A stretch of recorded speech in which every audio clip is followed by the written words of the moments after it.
അസ്സലാമു അലൈക്കും വറഹ്മത്തുള്ളാഹി.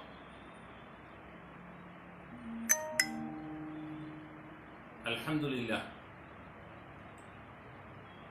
അൽഹംദുലില്ലാഹില്ലദീ അൻസല അലാ അബ്ദിഹിൽ കിതാബ വലം യജ്അൽ ലഹു ഇവജ. അല്ലാഹുമ്മ സ്വല്ലി അലാ സയ്യിദിനാ മുഹമ്മദിൻ തുബ്ബിൽ ഖുലൂബി വദവാഇഹാ വആഫിയത്തുൽ അബ്ദാനി വശിഫാഇഹാ വനൂരിൽ അബ്സാരി വളിയാഇഹാ വഅലാ ആലിഹി വസഹ്ബിഹി വസല്ലം. വസല്ലി അലാ ജമീഇൽ അംബിയാഇ വൽ മുർസലീന വൽഹംദുലില്ലാഹി റബ്ബിൽ ആലമീൻ.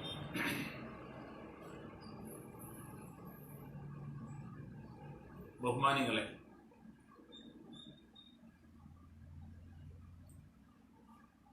നമ്മുടെ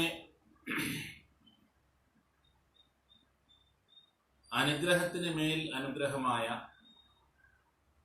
സയ്യിദുന മുഹമ്മദ് റസൂലുള്ളാഹി സ്വല്ലല്ലാഹു അലൈഹി വസല്ലമയുടെ സാന്നിധ്യം, അതാണ് മനുഷ്യൻ അനുഭവിച്ച ഏറ്റവും വലിയ സന്തോഷം എന്നത്. ലോകത്ത് സന്തോഷവാന്മാരെ ചരിത്രത്തിൽ ഏറ്റവും നന്നായി സന്തോഷം അനുഭവിച്ചവരെ പഠിക്കുകയാണെങ്കിൽ അതിൽ ഒന്നാം സ്ഥാനത്ത് വരിക, അല്ലെങ്കിൽ അത്ഭുതകരമായ ഒരു സ്ഥാനത്ത് വരിക, പ്രവാചകന്മാരും സ്വഹാബികളും, നബി സല്ലല്ലാഹു അലൈഹി വസല്ലമയുടെ സ്വഹാബികളും ആയിരിക്കും.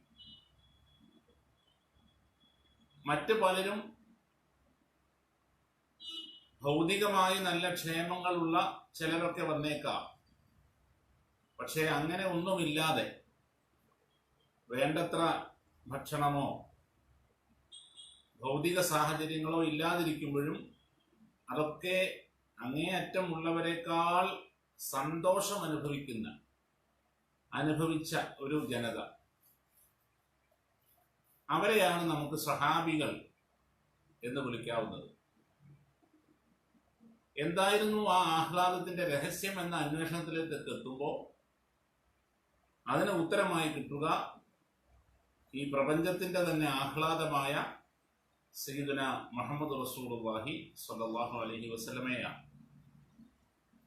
അപ്പൊ നബി സല്ലല്ലാഹു അലൈഹി വസല്ലമയുടെ സാന്നിധ്യം, നബി സല്ലല്ലാഹു അലൈഹി വസല്ലമയുടെ ജന്മം,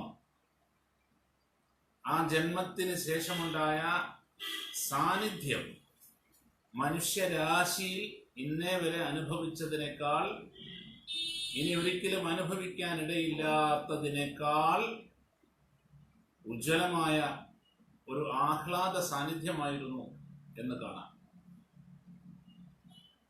സ്വാഭാവികമായും നബി സല്ലല്ലാഹു അലൈഹി വസല്ലമക്ക് ശേഷമുള്ള ജനതക്ക് ആ സൗഭാഗ്യത്തിന് കുറവ് വരും.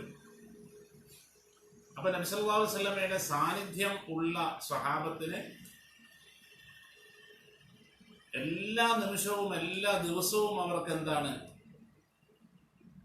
അവർക്ക് മീലാദുൻ നബിയാണ്. ഔഖാതുനാ മീലാദ്, ഔഖാതുനാ ഈദ്. ഓരോ നിമിഷവും അവർക്ക് ഈദാണ്, ഓരോ നിമിഷവും അവർക്ക് മീലാദുൻ നബിയാണ്. പക്ഷെ പിൽക്കാലത്ത് നമുക്കറിയാം, ഒരുപാട് കാരണങ്ങളാൽ അതൊക്കെ നഷ്ടമായി. നബി സല്ലല്ലാഹു അലൈഹി വസല്ലമയുടെ വഫാത്തിന് ശേഷം റസൂലുള്ളാഹിയുടെ സാന്നിധ്യം മാത്രമല്ല, മറ്റ് ചിലതൊക്കെ നഷ്ടമായി. അങ്ങനെയുള്ളിടത്ത് നബവീയമായ ഓർമ്മകളെ, പ്രവാചകീയമായ സ്മരണകളെ തിരിച്ചു കൊണ്ടുവരാൻ പ്രവാചകൻ എന്നതും പ്രവാചകത്വം എന്നതും മറ്റ് പല വിഷയങ്ങൾ പോലെ, ഫിഖ്ഹ് പോലെ, മറ്റ് പലതും പോലെ ഒരു പഠന വിഷയമാക്കിയും ഒരു ഓർമ്മ നാൾ ആക്കിയും ഒക്കെ എടുക്കേണ്ടി വന്നു. അതിൻ്റെ ഒരു തുടർച്ച എന്ന നിലയിലാണ് നാം ഇപ്പോൾ മീലാദു ഷരീഫിൽ ഒരു സന്ദേശത്തിനായി, ഒരു ചർച്ചക്കായി ഇരിക്കുന്നത്. അല്ലാഹു തആല നമ്മിൽ നിന്ന് ഇത് സ്വീകരിക്കട്ടെ, ആമീൻ. ഈ മീലാദ് പക്ഷേ ചരിത്രത്തിൽ ഒരു വലിയ മഹാമാരിയുടെ പശ്ചാത്തലത്തിലാണ്. കോവിഡ് കാലത്തെ മീലാദുൻ നബി എന്ന് പറയുമ്പോൾ സ്വാഭാവികമായും ഈ കോവിഡ് പരിഹാരത്തിന് എന്താണ് ഈ മീലാദുൻ നബിയിൽ നിന്ന്, ഈ നബി സല്ലല്ലാഹു അലൈഹി വസല്ലമയിൽ നിന്ന് നമുക്ക് ലഭിക്കുക എന്നതാണ് സ്വാഭാവികമായും പ്രസക്തമായ ഒരു സന്ദേശം ആവേണ്ടത്. അപ്പോഴേ അതൊരു സന്ദേശമാവുകയുള്ളൂ. ഒരു സന്ദേശം അഥവാ ഒരു വൈജ്ഞാനികമായ ഉണർത്തൽ എന്നത് അതിന് പ്രസക്തി ഉണ്ടാകണമെങ്കിൽ അത് ആ സാഹചര്യത്തോട് സംവദിക്കുന്നതും സാഹചര്യത്തിന്റെ പ്രശ്നത്തെ പരിഹരിക്കുന്നതുമായിരിക്കണം. എങ്കിൽ പിന്നെ കോവിഡ് കാല മീലാദ് സന്ദേശം എന്ന് പറയുമ്പോൾ കോവിഡിനെ പരിഹരിക്കാൻ ഉതകുന്നതായിരിക്കണം. ആ പരിഹാരമാണ് യഥാർത്ഥത്തിൽ ലാ അദ്വ എന്ന ആകാശവും ഭൂമിയും ഉൾക്കൊള്ളുന്ന രണ്ട് വാക്ക്.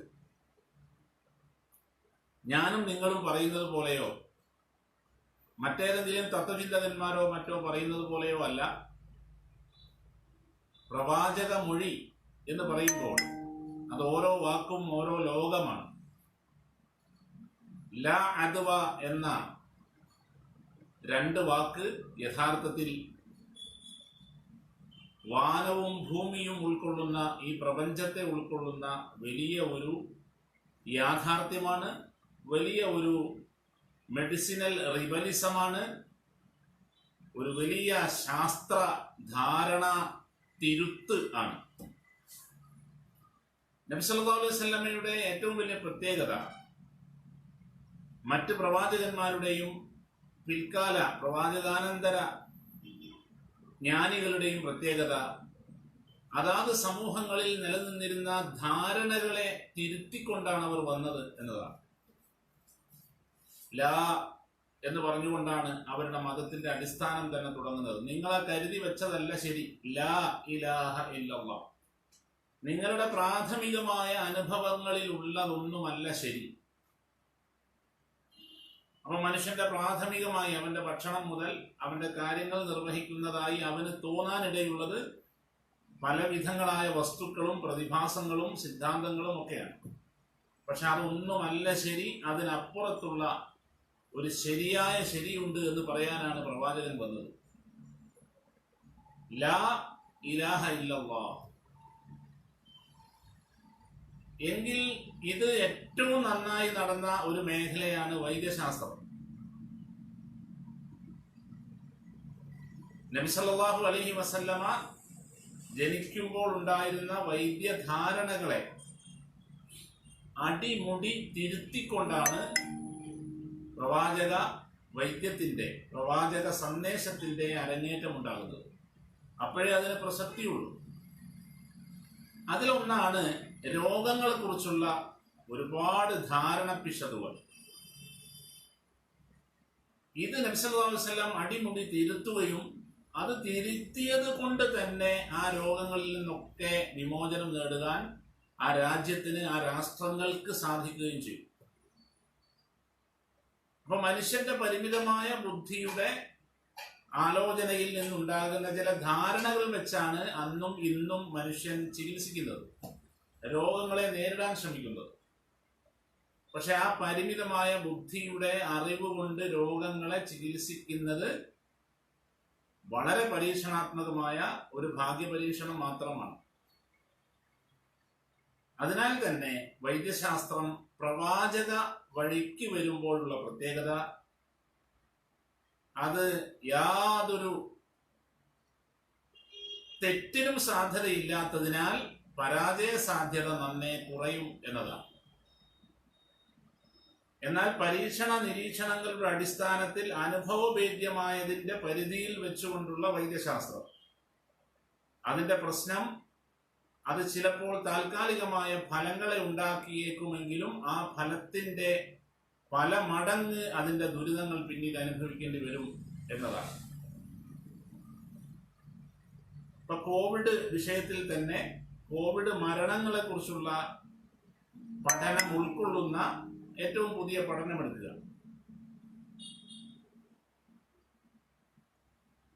ലിൻഡ ഹാരിസന്റെ പഠനം, ഏറ്റവും പുതിയ കോവിഡ് മരണങ്ങൾ എന്നതിനെ സംബന്ധിച്ച ഫോറൻസിക് ഡിപ്പാർട്ട്മെന്റുകളെ ബേസ് ചെയ്തുകൊണ്ടുള്ള ലിൻഡ ഹാരിസന്റെ പഠനം എടുക്കുക.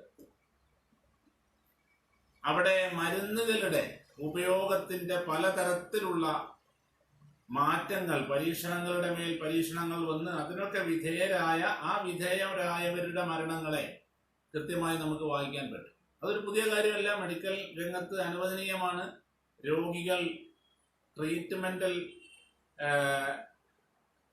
പരീക്ഷണങ്ങളുടെ, വൈദ്യ പരീക്ഷണങ്ങളുടെ പരീക്ഷണ മൃഗങ്ങളാവുക എന്നതിന് മെഡിക്കൽ അനുവാദമുണ്ട്. ഇല്ലെങ്കിൽ പലതും നടക്കില്ല. പക്ഷെ അവിടെ മനസ്സിലാക്കേണ്ടത്, അങ്ങനെ ഇരകളാക്കപ്പെട്ട് മരണപ്പെടുന്ന രോഗികൾ യഥാർത്ഥത്തിൽ അവരുടെ ജീവന്റെ അവകാശം, അതൊരു വലിയ വിഷയമാണ്. മെഡിക്കൽ പരീക്ഷണങ്ങളുടെ, മെഡിക്കൽ സയൻസ് അനുഭവിക്കുന്ന ഏറ്റവും വലിയൊരു ധാർമ്മിക പ്രതിസന്ധിയും അത് തന്നെയാണ്.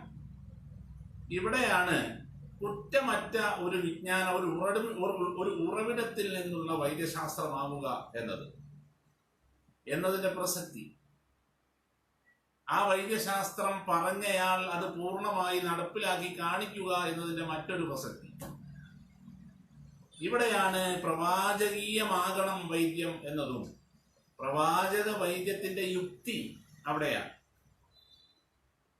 പരീക്ഷണാത്മകം മാത്രമായ എവിടെയും തെളിയിക്കപ്പെടാത്ത വൈദ്യങ്ങളുടെ അയുക്തിയിലാണ് ആധുനിക കോവിഡ് ആലോചനകൾ നടക്കേണ്ടത്. എവിടെയും തെളിയിക്കപ്പെട്ടിട്ടില്ല. രോഗരഹിതമായ ഒരു സമൂഹത്തെ സൃഷ്ടിക്കുന്നതായി എവിടെയും തെളിയിക്കപ്പെടാത്ത പരീക്ഷണ സിദ്ധാന്തങ്ങളുടെ ഇരകളാക്കപ്പെടുന്ന മനുഷ്യർ. അത് വലിയൊരു പരിമിതിയാണ്. എങ്കിൽ അതിന്റെ യുക്തിഭദ്രമായ ഉത്തരം എന്താണ്? കുറ്റമറ്റ നിലയിൽ നടപ്പിലാക്കുകയും വിജയിക്കുകയും ചെയ്ത ഒരു ചരിത്രാനുഭവത്തിൽ നിന്ന് പകർത്തൽ എന്നതാണ് അവിടെ യുക്തി. എങ്കിൽ ആ യുക്തിഭദ്രമായ ലോജിക്കൽ മെഡിസിനാണ് സയ്യിദുനാ മുഹമ്മദ് റസൂലുള്ളാഹി സ്വല്ലല്ലാഹു അലൈഹി വസല്ലമയുടെ. അതെങ്ങനെയാണ്? ചരിത്രത്തിൽ രോഗങ്ങളുടെ ഒരു ലോകത്തേക്ക് നിയോഗിക്കപ്പെട്ട് തന്റെ പ്രവാചകത്വം എന്ന വിശ്വാസത്തിന്റെയും ആത്മീയതയുടെയും ദൗത്യം നിർവഹിക്കാൻ അതിന്റെ ഒരു മാധ്യമമെന്ന നിലയിൽ രോഗചികിത്സയെ കൂടി, വൈദ്യശാസ്ത്രപരമായ ഇടപെടലിനെ കൂടി ഉൾക്കൊള്ളിച്ചുകൊണ്ട് മറ്റ് പല വിഷയങ്ങളിലും എന്ന പോലെ ഈ വിഷയത്തിലും പൂർണ്ണമായ വിജയം നേടി രോഗങ്ങളെ ഇല്ലാത്ത ഒരു സമൂഹത്തിന്റെ സൃഷ്ടിപ്പ് നടന്നു. അത് ചരിത്രത്തിലെ എക്കാലത്തെയും തിളങ്ങുന്ന അധ്യായമായി കൊണ്ട് നിർത്തി. അങ്ങനെ നിർത്തിയ ശേഷമാണ് പറയുന്നത്, ഈ വൈദ്യശാസ്ത്രത്തിന്റെ കെയർ ഓഫിലാണ്, ഈ വൈദ്യശാസ്ത്രത്തിന്റെ റൂട്ടിലാണ് ഇനി അങ്ങോട്ടുള്ള നാഗരികതകളെല്ലാം വിജയിക്കാനിരിക്കുന്നതെന്ന് പറയുമ്പോൾ അത് മാത്രമല്ല യുക്തി. അതേ സമയത്ത് ഇപ്പുറത്ത് നടക്കുന്നത് പരീക്ഷണങ്ങളുടെ ഒരു വൈദ്യ സങ്കല്പങ്ങളാണ്, ഊഹങ്ങളാണ്.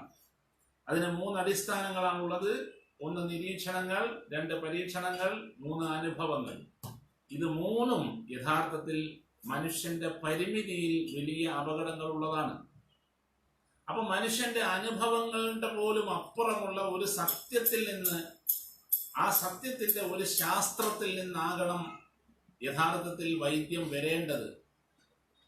അവിടെയാണ് പ്രവാചകൻ സല്ലല്ലാഹു അലൈഹി വസല്ലമയുടെ വഴിയിലായിരിക്കണം വൈദ്യം, പ്രവാചക വചനങ്ങളിൽ നിന്നുള്ളതായിരിക്കണം വൈദ്യം, അതിന്റെ അടിസ്ഥാന സ്രോതസ്സായിരിക്കുന്ന ഖുർആനിൽ നിന്നുള്ളതായിരിക്കണം വൈദ്യം എന്നതിന്റെ യുക്തിയും എന്നതിന്റെ പ്രസക്തിയും അവിടെയാണ്. ഇങ്ങനെ വരുമ്പോൾ നബി സല്ലല്ലാഹു അലൈഹി വസല്ലമയുടെ വൈദ്യ വചനങ്ങളിലേക്ക് നമ്മൾ പോകുന്നു. അതിന്റെ വ്യാഖ്യാനങ്ങളായ അത്തിബുൻ നബവി എന്ന പേരിലുള്ള 100 കണക്കിന് ഗ്രന്ഥങ്ങൾ, എല്ലാ നൂറ്റാണ്ടുകളിലും രചിക്കപ്പെട്ട ഗ്രന്ഥങ്ങളിലേക്ക് നമ്മൾ പോകുന്നു. അവിടെയൊക്കെ നമുക്ക് കാണുന്ന കോവിഡ് കാലത്തെ ഏറ്റവും പ്രധാനപ്പെട്ട ഒരു പാഠമാകേണ്ടതാണ് ലാ അദ്വ എന്ന സന്ദേശം. മറ്റെന്ത് നമ്മൾ ഈ ഭാഗത്ത് ഈ സമയത്ത് പറഞ്ഞാലും അത് നമ്മുടെ ബാധ്യത നിർവഹിച്ചു എന്ന് പറയാനാവില്ല. ബാധ്യത നിർവഹിക്കുക, പ്രവാചക പ്രതിനിധികളുടെ ബാധ്യത എന്താണ്? ആവശ്യമുള്ളത്, അത്യാവശ്യമുള്ളത് എന്തോ അത് നൽകാൻ പറ്റണം.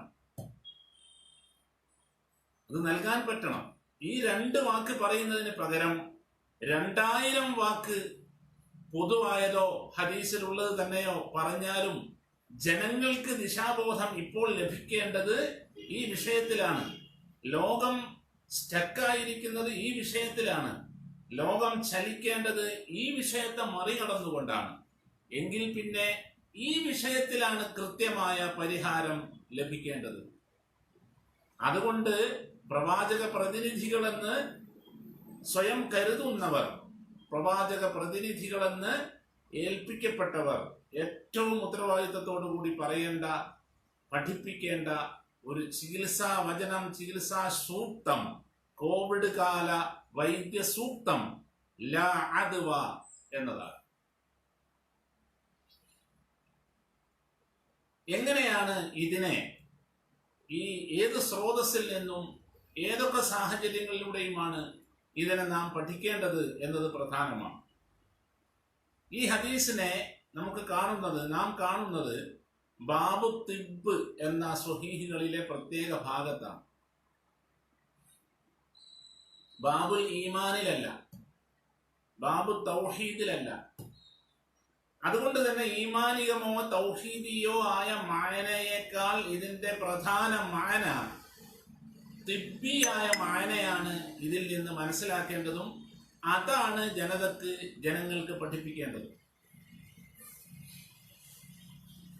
ഉദാഹരണത്തിന് സ്വഹീഹ് ബുഖാരി എടുക്കുക. അതിലെ ബാബു തിബ്ബിലെ ആദ്യത്തെ ഹദീസ്, അതിനെ നമ്മൾ ഈമാനിക ബാബുൽ ഈമാനിന്റെ മായന വെച്ചാൽ എന്തായിരിക്കും സ്ഥിതി? ഈമാനിലെ 6ാം കാര്യത്തിന്റെ മായനയായിട്ട് അത് കിട്ടും. ഖൈറും ഷർറും അല്ലാഹുവിൽ നിന്നാണ് എന്നുള്ള ഒരു മായനയാണ് ബാബുൽ ഈമാനിൽ പെടുത്തിയാലുള്ള മായനയായി ആ ഹദീസിനെ വെച്ചാൽ കിട്ടുക. പക്ഷെ അത് ബാബു തിബ്ബിലെ ഹദീസാണ് എന്നതിനാൽ തന്നെ അതിന് മറ്റ് മായനകൾ ഉള്ളവരോടൊപ്പം അതിൽ നിന്ന് സന്ദേശമായി കിട്ടേണ്ടത് ബാബു തിബ്ബിലെ തിബ്ബിയായ മായനയാണ്. മാ അൻസലല്ലാഹു ദാഅൻ ഇല്ലാ അൻസല ലഹു ശിഫാഅൻ. അതിന്റെ ഈമാനികമായ മായനയല്ല, അതിന്റെ തിബ്ബിയായ മായനയാണ് ഒരു സന്ദേശമായി ലഭിക്കേണ്ടത്. കാരണം അതിനെ ബാബാക്കി വെച്ചിരിക്കുന്നത് തിബ്ബ് എന്ന ബാബിലാണ്. അത് വെറുതെ വെച്ചതല്ല. ചാപ്റ്ററൈസേഷൻ എന്നതിന് കൃത്യമായ ഒരു ശാസ്ത്രം ഹദീസ് വിജ്ഞാനത്തിലുണ്ട് എന്ന് പ്രസ്തുത വിജ്ഞാനത്തിന്റെ പിതാവായി ഗണിക്കപ്പെടുന്ന ഇമാം ഷിഹാബ് സുഹരി റളിയല്ലാഹു അൻഹു, അദ്ദേഹത്തിന്റെ മകനായ ഇമാം അബൂബക്കർ സുഹരി റളിയല്ലാഹു അൻഹു ഒക്കെ പറയുന്നു. അപ്പോൾ ഒരു ബാബിന്റെ പേര് കൊടുക്കുന്നതും ഒരു ഹദീസ് ഏത് ബാബിൽ പെടുത്തണം എന്ന് തീരുമാനിക്കുന്നതുമൊക്കെ ഒരുപാട് ഉസൂലുകളുടെ അടിസ്ഥാനത്തിലാണ്.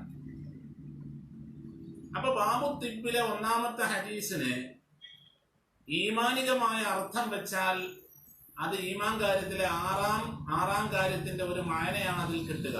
പക്ഷെ യഥാർത്ഥത്തിൽ അത് ബാബു തിബ്ബിൽ പെട്ടതുകൊണ്ട് അതിന്റെ മായന ഗവേഷണാത്മകമായ മായനയാണ്. എന്ത് രോഗം വന്നാലും അള്ളാഹുവിന്റെ വിധിയാണെന്നും കരുതി 6ാം കാര്യം കരുതി ഇരിക്കാതെ അത് ചികിത്സിക്കണം എന്ന സന്ദേശമാണ് അതിലുള്ളത്. അല്ലാതെ അവന്റെ വിധിയാണെന്നും പറഞ്ഞ് ഇരുന്നാൽ ആ രോഗം കാരണമായി ഇവന്റെ ശരീരം ക്ഷീണിക്കുന്നതിനും ഇനി അതല്ല മരണപ്പെടുന്നതിനുമൊക്കെ ചിലപ്പോൾ ആത്മഹത്യയുടെ സ്ഥാനത്ത് വരെ വരാം. അപ്പോൾ ബാബു തിബ്ബിലാണ് ആ ഹദീസ് എന്നതിനാൽ ആ ഹദീസിന്റെ കർമ്മം എന്താണ്? ആ ഹദീസിന്റെ കർമ്മം ചികിത്സിക്കുക എന്നതാണ്. ഒരു കാരണവശാലും ഇത് എന്റെ ഒരു ദുർവിധിയായി കണ്ട് ഒതുങ്ങിയിരിക്കേണ്ടതില്ല.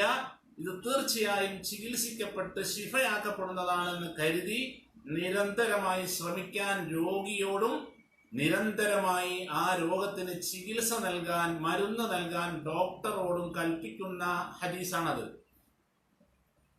ആ ഹദീസ് ബാബുൽ ഈമാന്റെ വായന വെച്ചാലോ ഇതുപോലെയാണ്. ഞാനൊരു ഉദാഹരണം പറഞ്ഞതാണ്. ഇതുപോലെ ലാ അദ്വ എന്ന ഹദീസ് അത് ബാബു തൗഹീദിലാണെങ്കിൽ ഫാഇൽ ആരാണ് എന്ന വായനയാണ് അതിന് കിട്ടുക. അതല്ല, ബാബു തൗഹീദിലല്ല ഈ ഹദീസ്. ഈ ഹദീസ് ഉള്ളത് ബാബു തിബ്ബിലാണ്. ബാബു തൗഹീദിലേക്ക് ലാ അദ്വ എന്ന ഹദീസിനെ മാറ്റി വെച്ചുകൊണ്ട് മായന പറയാൻ, ആ മായനയുടെ സന്ദേശം അതാണ് സന്ദേശമെന്ന് വരുത്തി തീർക്കാൻ നമ്മൾ ശ്രമിച്ചാൽ അത് യഥാർത്ഥത്തിൽ അയിമ്മത്തിന്റെ ക്ലാസിഫിക്കേഷൻ അല്ലെങ്കിൽ ചാപ്റ്ററൈസേഷന്റെ വലിയ ഒരു പിന്മാറ്റമാണ്. അയിമ്മത്തിൽ നിന്നുള്ള വലിയൊരു പിന്മാറ്റമാകും. എന്നിട്ടോ നാം ഗവൺമെന്റിനൊപ്പിച്ചും ധാരണക്കൊപ്പിച്ചും തൗഹീദിയായ മായന വെച്ചിട്ട് ഒതുങ്ങിക്കൂടാനുള്ള ഒരു വിഫല ശ്രമം നടത്തി എന്ന റെക്കോർഡിലാണ് അത് വരിക. അപ്പൊ എല്ലാ പ്രവർത്തനങ്ങളുടെയും ഫാഇല്, ഹഖീഖത്തിൽ ആരാണ് ഫാഇല് എന്നത് തെളിയിക്കുന്ന തരത്തിലാവും അതിനെ നമ്മൾ തൗഹീദിയായ മായനയിലേക്ക് മാറ്റിയാൽ. അത് രോഗത്തിന്റെ കാര്യത്തിൽ, രോഗാണുവിന്റെ കാര്യത്തിൽ മാത്രമല്ലല്ലോ, അത് കത്തിക്ക് മുറിക്കാനുള്ള കഴിവില്ലാത്ത കാര്യത്തിലും, തീക്ക് കരിക്കാനുള്ള കഴിവില്ലാത്ത കാര്യത്തിലും, ഭക്ഷണത്തിന് വിശപ്പ് തീർക്കാൻ ഉള്ള കഴിവില്ലാത്ത കാര്യത്തിലും, വെള്ളത്തിന് ദാഹം തീർക്കാൻ കഴിവില്ലാത്ത കാര്യത്തിലും എല്ലാം ആ മായന ബാധകമാണ്. അപ്പൊ ലാ അദ്വ എന്ന ഹദീസിന് ഏത് ബാബിലാണോ ആ ഹദീസിലുള്ളത് ആ ബാബിന്റെ മായനയാണ് ആവശ്യം. ആ ഹദീസിനെ നമ്മൾ കൊണ്ടുപോയി വേറൊരു ബാബിലാണെന്ന് വരുത്തി തീർത്ത് ആ ബാബിന്റെ അർത്ഥം വെച്ച് ഒതുങ്ങിക്കൂടിയാൽ അത് സന്ദേശമാകുന്നില്ല, അത് ഇൽമാകുന്നില്ല, അത് ഹദീസിന്റെ ഉദ്ദേശത്തിലേക്ക് വരുന്നില്ല. ഇതാണ് ലാ അദ്വ എന്ന വിഷയത്തിൽ പഠിക്കുമ്പോൾ നമ്മൾ ഏറ്റവും പ്രധാനമായി അടിസ്ഥാനപരമായി ചിന്തിക്കേണ്ടത്. അപ്പൊ ലാ അദ്വ എന്ന ഹദീസ് ബാബു തിബ്ബിലായതിനാൽ അതിന്റെ തിബ്ബിയായ മായനയാണ് പ്രധാനം, അതിന്റെ തൗഹീദിയായ മായനയല്ല.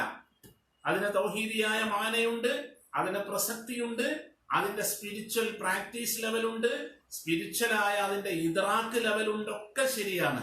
പക്ഷെ പറഞ്ഞിട്ട് കാര്യമില്ല. അത് ഹദീസ് വിജ്ഞാനത്തിന്റെ അവഗാഹം നേടിയ ഉത്തരവാദിത്തപ്പെട്ടവർ ഹദീസ് ഏതേത് ബാബിൽപ്പെടുത്തണം എന്നതിന് വ്യക്തമായ മാനദണ്ഡം വെച്ചുകൊണ്ട് തീരുമാനമെടുത്തവർ ആ ഹദീസിനെ കൊണ്ടുപോയി വെച്ചത് ബാബു തിബ്ബിലായതോടുകൂടി ലാ അദ്വ എന്നതിന്റെ മാന തിബ്ബിയായ മാനയാണ്, അതിന്റെ സന്ദേശം. അതെന്താണ് ആ മാന? അത് ലാ അദ്വ എന്ന് തന്നെയാണ്. ലാ ഹൗല വലാ ഖുവത ഇല്ലാ ബില്ലാഹ് എന്നതാകുന്നില്ല. ലാ ഹൗല വലാ ഖുവത ഇല്ലാ ബില്ലാഹ് എന്നത് അതിന്റെ മാന തന്നെയാണ്, സംശയമില്ല. പക്ഷേ അത് തൗഹീദിയായ ബാബിലാണെങ്കിലാണ് ആ മാനയാണ്, ഇതിന്റെ സന്ദേശമാണ് എന്നത് ഹൈലൈറ്റ് ചെയ്ത് നമ്മൾ പറയേണ്ടി വരിക. അല്ലാതെ ആ തരത്തിലുള്ള മായന അത് ശരി തന്നെയാണ്. അത് ഞാൻ പറഞ്ഞതുപോലെ രോഗത്തിന്റെ കാര്യത്തിൽ മാത്രമല്ല, രോഗാണുവിന്റെ കാര്യത്തിൽ മാത്രമല്ല, കത്തിയുടെ കാര്യത്തിലും, തീയിന്റെ കാര്യത്തിലും, ഭക്ഷണത്തിന്റെ കാര്യത്തിലും, വെള്ളത്തിന്റെ കാര്യത്തിലും ഒക്കെ ഫാഇലായിട്ടുള്ളത് അള്ളാഹു മാത്രമാണ്. ഭക്ഷണം വിശപ്പ് തീർക്കുന്നില്ല, വെള്ളം ദാഹം തീർക്കുന്നില്ല, തീ കരിക്കുന്നില്ല, കത്തി മുറിക്കുന്നില്ല എന്നതുപോലെ അർത്ഥം വെക്കാനാണെങ്കിൽ ലാ അദ്വ എന്ന ഹദീസ് തൗഹീദിന്റെ ബാബിൽപ്പെടുത്തി അങ്ങനെ മായനയാക്കുമ്പോൾ അത് സന്ദേശമാകും. പക്ഷേ തിബ്ബിന്റെ ബാബിൽപ്പെടുത്തിയതോടുകൂടി അതിന്റെ സന്ദേശം എന്ന നിലയിൽ നമുക്ക് ലഭിക്കേണ്ടത് തിബ്ബിയായ മായനയുടെ സന്ദേശമാണ്. ആ സന്ദേശം നിലവിലുള്ള മെഡിക്കൽ ധാരണകളെ തിരുത്തുന്നതാണ്. അത് എല്ലാ കാലത്തും ഇസ്ലാമിക സമൂഹം അതാത് കാലഘട്ടങ്ങളിലെ വൈദ്യശാസ്ത്ര ധാരണകളെ തിരുത്തിക്കൊണ്ട് തന്നെയല്ലേ കടന്നു വന്നിട്ടുള്ളത്. ഇല്ലെങ്കിൽ പിന്നെ ഇസ്ലാമിന് എന്ത് പ്രസക്തിയുള്ളത്? ഇല്ലെങ്കിൽ ഇസ്ലാമിന് എന്ത് പ്രസക്തി? പ്രവാചകൻ സല്ലല്ലാഹു അലൈഹി വസല്ലം അറബികളുടെ ആ ഡാർക്ക് ഏജുമായി ബന്ധപ്പെടുത്തി അവരുടെ ആ ഇരുണ്ട കാലഘട്ടത്തിലെ ഇരുണ്ട സിദ്ധാന്തങ്ങളെ ശരീരത്തിന്റെയും മരുന്നിന്റെയും കാര്യത്തിൽ നിലനിർത്തി അതിന് ആയത്തു ഹദീസ് ഓതി കടന്നു വന്നതാണോ? അല്ലല്ലോ. പകരം ശരീരത്തെക്കുറിച്ചുള്ള അവരുടെ ധാരണകളെ തിരുത്തിക്കൊണ്ടാണ് പ്രൊഫറ്റിക് മെഡിസിനിലെ ഫിസിയോളജി അവതരിപ്പിച്ചിട്ടുള്ളത്. അന്നത്തെ ഫിസിയോളജിക്കൽ കോൺസെപ്റ്റിനെ തിരുത്തിക്കൊണ്ട് അന്നത്തെ ഗ്രീക്കുകാരുടെ മെഡിസിൻ, യുനാനി മെഡിസിൻ അന്നുണ്ടായിരുന്നു. മറ്റു പല വൈദ്യ സംസ്കാരങ്ങളും വൈദ്യധാരണകളും അന്നുണ്ടായിരുന്നു. അതിനൊക്കെ തിരുത്തിക്കൊണ്ട് ശരീരത്തിന്റെ കാര്യത്തിൽ, ശരീര അവയവ ധർമ്മങ്ങളുടെ കാര്യത്തിൽ, മരുന്നിന്റെ കാര്യത്തിൽ, ചികിത്സയുടെ കാര്യത്തിൽ എല്ലാത്തിലും തിരുത്തിക്കൊണ്ടാണ് പ്രവാചകൻ കടന്നു വന്നത് സല്ലല്ലാഹു അലൈഹി വസല്ലം. അപ്പോൾ പിന്നെ ഇന്നത്തെയും പ്രവാചക പ്രതിനിധികളുടെ ഡ്യൂട്ടി എന്താ? കോവിഡ് കാലത്തിൽ കോവിഡ് വിഷയത്തിൽ ലോകാരോഗ്യ സംഘടനയോ അല്ലെങ്കിൽ ആരോഗ്യ നിരീക്ഷകന്മാരോ കണ്ടെത്തുന്ന അല്ലെങ്കിൽ അവർ ഊഹിക്കുന്ന കാര്യങ്ങളെ കാമ എന്നൊരക്ഷരം പറയാതെ ഓക്കെ എന്ന് പറഞ്ഞു കൊടുക്കലോ. അപ്പൊ പിന്നെ ഇസ്ലാമിന് എന്താ ഡ്യൂട്ടി? അപ്പോൾ പിന്നെ ഇസ്ലാമിന് എന്താണ് ഡ്യൂട്ടി? ഇസ്ലാമിന് എന്താണ് പൗരധർമ്മമായിട്ടുള്ളത്? ഇസ്ലാമിന് എന്താണ് ശാസ്ത്രധർമ്മമായിട്ടുള്ളത്? അപ്പൊ കാലാകാലങ്ങളിൽ നിർവഹിച്ചു പോകുന്നത് അതല്ല.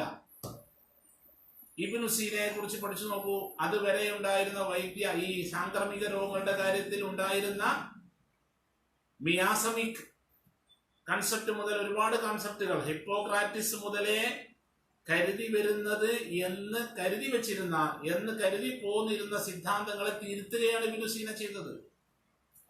അല്ലാതെ അതിനെ സപ്പോർട്ട് ചെയ്ത് അതിനെ തന്റെ മതവും തന്റെ ഫിലോസഫിയും അതും കൂടി കമ്പയർ ചെയ്ത് ഒക്കെ ഓക്കെയാണെന്ന് പറയാനായിരുന്നില്ല.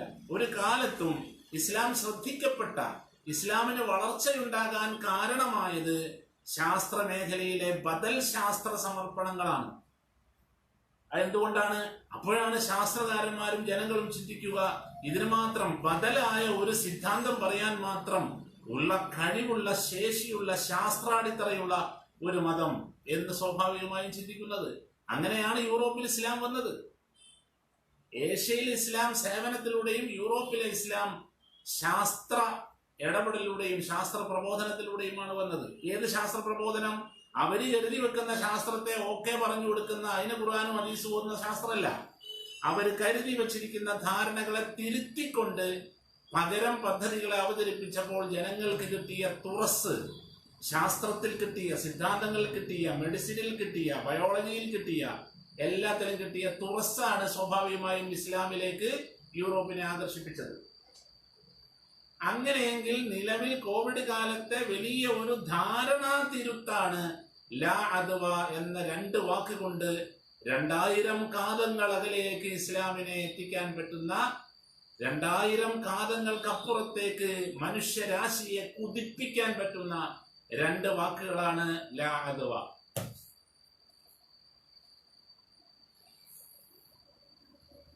അതെന്താണ്? അത് ഈ രോഗവിഷയത്തിലുള്ള സിദ്ധാന്തങ്ങൾ. ഇപ്പൊ രോഗം, എങ്ങനെയാണ് രോഗമുണ്ടാകുന്നത് എന്ന വിജ്ഞാനമാണ് എറ്റിയോളജി. ആ എറ്റിയോളജി ഉൾക്കൊള്ളുന്ന പെത്തോളജി. പക്ഷെ ആ പെത്തോളജി എന്നത് അതിന്റെ ബയോളജി, അതിന്റെ ഫിസിയോളജിയുമായി ബന്ധപ്പെട്ടതാണ്. അപ്പൊ ശരീരത്തിലെ പരിണാമ ജീവശാസ്ത്രപരമായ ഒരു സങ്കല്പത്തിൽ നിന്നാണ് നിലവിൽ പെത്തോളജി ഡെവലപ്പ് ചെയ്തത്. എവല്യൂഷണറി ബയോളജിയാണ് നിലവിലുള്ള മെഡിസിൻ കോൺസെപ്റ്റിന്റെ ആകത്തുക എന്ന് പറയുന്നത്. ഫാദർ ഓഫ് ബയോളജി എന്ന് പറയുന്നത് ചാൾസ് ഡാർവിനാണ്. അപ്പൊ മെഡിക്കൽ മേഖലയിൽ എവിടെയും ഒരു ഒരു കൊതുവിന്റെ ചരചനെ കുറിച്ച് പോലുമുള്ള സിദ്ധാന്തം എവല്യൂഷണറി ബയോളജിയിൽ നിന്ന് മാറി നിൽക്കുന്നില്ല. അപ്പൊ പെത്തോളജിയിലെ വലിയൊരു പ്രശ്നം എന്താ? ഈ രോഗങ്ങൾ വിട്ടൊഴിയാത്ത വിധം അത് പരിണമിച്ചുകൊണ്ടിരിക്കും എന്നത് എവല്യൂഷണറി ബയോളജിയുടെ കൂടി സ്വാധീനത്തിലുണ്ടായ തെറ്റായ ഒരു സിദ്ധാന്തമാണ്.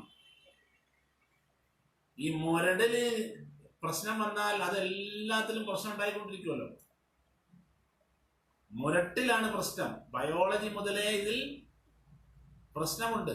എവല്യൂഷണറി ബയോളജിയുടെ ബേസിൽ രൂപപ്പെട്ട ഫിസിയോളജി, ആ ഫിസിയോളജിയുടെ ബേസിൽ രൂപപ്പെട്ട പെത്തോളജി, ആ പെത്തോളജിയുടെ ഭാഗമായ എറ്റിയോളജി, ഡയഗ്നോസ്റ്റിക്സ്, മറ്റ് സംഗതികൾ, അങ്ങനെ പോവാം. അപ്പൊ രോഗാണു എന്നത് രോഗാണുവിന്റെ പരിണാമഘട്ടങ്ങളിലേക്കും അങ്ങനെയൊക്കെ പോകുമ്പോൾ രോഗങ്ങളിൽ നിന്ന് വിട്ടൊഴിയുക എന്നത് ബാബു തിബിൽ, ബുഖാരിയിലെ ബാബു തിബിലെ ആദ്യ ഹദീസ് തന്നെ നിലവിൽ മോഡേൺ മെഡിസിന്റെ അല്ലെങ്കിൽ ബയോളജിയുടെ കൺസെപ്റ്റ് അത് രണ്ടും രണ്ട് ഇതാണ് ഇവിടെ ഈ വിഷയത്തിൽ മനസ്സിലാക്കേണ്ടത്. അപ്പൊ നമ്മുടെ രോഗം എന്നത് അന്തരീക്ഷം അനുകൂലമാകുമ്പോൾ, രോഗത്തിന് അനുകൂലമാകുമ്പോൾ സംഭവിക്കുന്നതാണ് എന്ന തരത്തിലുള്ള ഒരു സന്ദേശമാണ് പ്രവാചക വൈദ്യത്തിന്റെ പെത്തോളജിയിൽ നിന്ന് ലാ അദ്വ എന്ന വചനത്തിലൂടെ ലഭിക്കുക. പകർച്ചവ്യാധി അല്ല. പകർച്ചവ്യാധി എന്ന തരത്തിൽ കോണ്ടാക്ട് ബേസ്ഡ് ടെസ്റ്റും നടത്തി അങ്ങനെ പോയാൽ നിങ്ങൾക്കിതിനെ പരിഹരിക്കാനാവില്ല എന്ന വലിയൊരു സന്ദേശം അവിടെയുണ്ട്. എങ്ങനെയാണ് ആരോഗ്യ പ്രവർത്തകർക്ക് കോവിഡ് വരുന്നത്? എന്തുമാത്രം സുരക്ഷാ സംവിധാനങ്ങൾ ഒരുക്കിയിട്ടാണ് അവർ രോഗിയെ ഒന്ന് എത്തി നോക്കുക പോലും ചെയ്യുന്നത്. എന്തുമാത്രം പ്രിവെൻഷൻ കരുതിയിട്ടാണ് അവർ എത്തി നോക്കുക പോലും ചെയ്യുന്നത്. അപ്പോൾ എങ്ങനെയാണ് ആരോഗ്യ പ്രവർത്തകർക്ക് കോവിഡ് ബാധിക്കുന്നത്? എങ്ങനെയാണ് സാമൂഹികമായ ബന്ധമില്ലാത്ത ട്രൈബ്സിന് കോവിഡ് വരുന്നത്? അപ്പൊ പകർച്ചവ്യാധി എന്നും കരുതിക്കൊണ്ട് രോഗമുള്ളവരുമായി കോണ്ടാക്ട് ചെയ്താൽ മാത്രം വരുന്ന രോഗമെന്ന് തെറ്റിദ്ധരിച്ചുകൊണ്ട് ഇങ്ങനെ ഇരിക്കണ്ട എന്ന വലിയൊരു സന്ദേശം അതിലുണ്ട്. പകരം ഏതൊരാൾക്കും പിടികൂടാവുന്ന തരത്തിലുള്ള വലിയ രോഗങ്ങൾ, പുതിയ രോഗങ്ങൾ ഓരോ വർഷവും വന്നുകൊണ്ടിരിക്കും. അത് ലോകവ്യാപകമായിട്ടാവാം, അതല്ലെങ്കിൽ ഏതെങ്കിലും പ്രദേശത്താവാം. അത് വരുന്നതിന് മുമ്പേ തന്നെ മനസ്സിലാക്കാൻ പറ്റുന്ന പാരിസ്ഥിതിക വിജ്ഞാനം പ്രവാചക വൈദ്യത്തിൽ കൃത്യമായിട്ടുണ്ട്. മുൻകാല ശാസ്ത്രങ്ങൾ, ഇസ്ലാമിക നാഗരികതയിൽ ആ ശാസ്ത്രങ്ങൾ ഉണ്ടായിരുന്നു. ആ കാലഘട്ടത്തിലെ തൊബീബുകൾ മുന്നറിയിപ്പ് നൽകുമായിരുന്നു, അടുത്ത വർഷം ഇന്ന രോഗം ഇന്ന രീതിയിൽ വരാനാണ് സാധ്യത, അതിനെ ഈ രൂപത്തിലാണ് പ്രതിരോധിക്കേണ്ടത് എന്നവർ പറയുമായിരുന്നു. ഇമാം ഷഹറാനി റളിയല്ലാഹു അൻഹുവിന്റെയൊക്കെ ചരിത്രത്തിൽ നോക്കാം. സഹാബികള് മരുഭൂമിയിലൂടെ നടക്കുമ്പോൾ അന്തരീക്ഷത്തെ കുറിച്ച് പറയുന്നത്, അവര് പൊടിപടലങ്ങൾ വരുമ്പോൾ ആ പൊടിപടലങ്ങളുടെ സ്വഭാവം മനസ്സിലാക്കിക്കൊണ്ട് ഈ പൊടിയുടെ ഉത്ഭവം ഇന്ന ഇടത്താണ്, ഇത് നമ്മുടെ ലെൻസിലേക്ക് കയറിയാൽ ഇത് മണ്ണ് എന്നതിന് പകരം ജീവിയായി, സൂക്ഷ്മജീവിയായി മാറും. ആ സൂക്ഷ്മജീവി പിന്നീട് നമ്മുടെ ലെൻസിൽ നിന്ന്, നമ്മുടെ ശരീരത്തിൽ നിന്ന് പുറത്തോട്ട് പോയി രോഗത്തിൽ നിന്ന് ഒഴിവാകണമെങ്കിൽ നല്ല പ്രയാസമായിരിക്കും, നല്ല പണിയായിരിക്കും.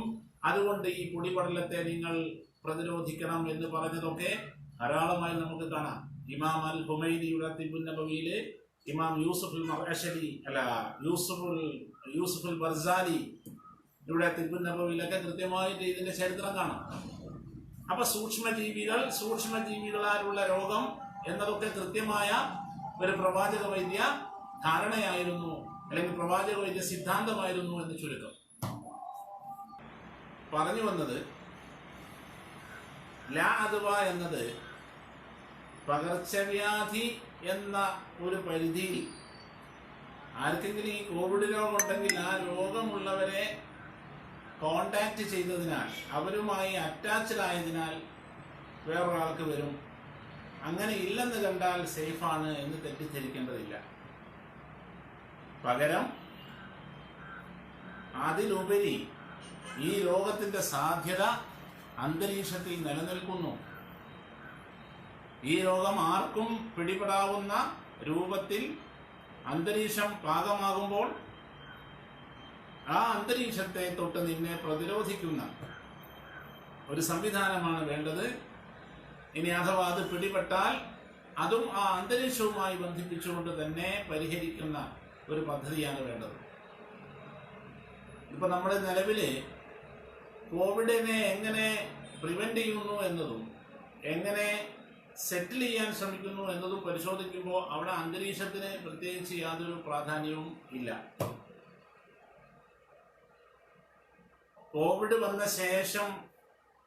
കോവിഡിന് ശേഷം ഇറങ്ങിയ പുസ്തകങ്ങൾ നമ്മൾ ഓരോന്നും എടുത്ത് പരിശോധിക്കുക. ഇപ്പൊ മെഹ്റ ദേശായി ഇവിടെ പഠനം, അല്ലെങ്കിൽ രാജേഷ് പരീഖ് എഴുതിയ പഠനം, വെനനോർ ജോക്ക് എഴുതിയ പത്തോളജിക്കൽ അനലൈസിസ് എന്ന തരത്തിൽ കോവിഡിനെ കുറിച്ച് പറഞ്ഞത്. ഇനി അതൊന്നുമല്ലാതെ WHO കണ്ടെത്തലുകൾ, ഇതൊക്കെ നോക്കിയാൽ ഇതൊക്കെ ഈ രോഗാതുരനായ അല്ലെങ്കിൽ രോഗം വഹിക്കുന്ന ആളുടെ കോണ്ടാക്റ്റുമായി ബന്ധപ്പെട്ട സോഷ്യൽ കണക്ഷനെ ഫോക്കസ് ചെയ്തുകൊണ്ടാണ് ഈ പഠനങ്ങളൊക്കെ ഉള്ളത്. അതുകൊണ്ട് തന്നെ കോവിഡിനെ ശരിയാവണ്ണം പ്രതിരോധിക്കാനാവുകയില്ല എന്നും പരിസ്ഥിതിയെ, അന്തരീക്ഷത്തെ ബന്ധിപ്പിച്ചുകൊണ്ട് ഇതിന്റെ പഠനം റീഫിഗർ ചെയ്യേണ്ടതുണ്ട് എന്നും പറഞ്ഞുകൊണ്ടുള്ള സന്ദേശമാണ് യഥാർത്ഥത്തിൽ തിബുൻ നബവിയുടെ ഭാഗത്ത് നിന്ന് ആധികാരികമായ ആരോഗ്യ ഗവേഷണ മേഖലകളിലേക്കൊക്കെ നാം നൽകിക്കൊണ്ടിരുന്നത്. അത് പക്ഷേ നിലവിലുള്ള വൈദ്യസങ്കല്പത്തിന്റെ ഒരു ബേസിലല്ലാത്തതിനാൽ ഒരു ബദൽ വഴിയെക്കുറിച്ച് ചിന്തിക്കുന്നവരാണ് അത് പരിഗണിക്കുമ്പോൾ അതിനനുസരിച്ച് റിസൾട്ട് ഉണ്ടാകാറുണ്ട്. കോവിഡിൽ തന്നെ നമ്മൾ കണ്ടിട്ടുമുണ്ട്.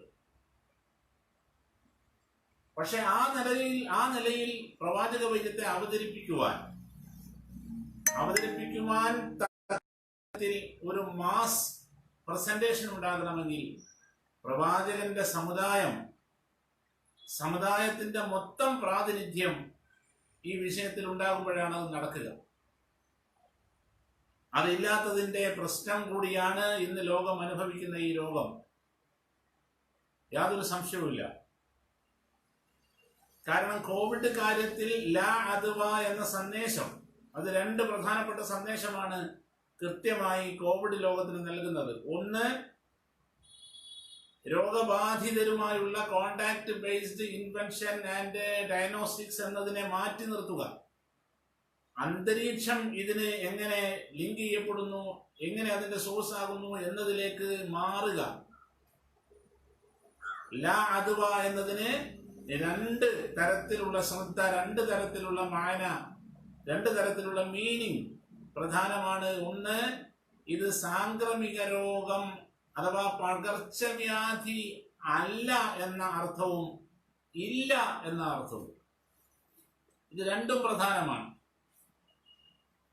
അല്ല എന്ന അർത്ഥത്തിലേക്ക് വരുമ്പോഴാണ് ഇതിന്റെ കോണ്ടാക്ട് ബേസ്ഡിൽ ഒതുങ്ങാത്ത കാരണങ്ങളിലേക്കുള്ള പഠനങ്ങൾ സ്വാഭാവികമായും സംഭവിക്കുക. അപ്പൊ ഈനാമ്പേച്ചി എന്ന ജീവി മുതൽ മറ്റ് പല ജീവികൾ മുതൽ ചുറ്റുവട്ടത്തിലുള്ള മലിനമായ സ്ഥിതികൾ മുതൽ മാലിന്യങ്ങളുടെ ഡസ്റ്റിന്റെ ഒരുപാട് മറ്റ് എൻവറോൺമെന്റൽ ഇഷ്യൂസുമായി ബന്ധപ്പെടുത്തിയ കുറെ പഠനങ്ങൾ ആ വിഷയത്തിൽ സ്വാഭാവികമായും വരും. പഠിക്കാൻ നല്ല കഴിവുള്ളവർ ലോകത്തുണ്ട്. പക്ഷെ ഈ ഹിന്റ് കൊടുക്കേണ്ടവർ കൊടുക്കേണ്ട പോലെ കൊടുക്കാൻ പറ്റണം.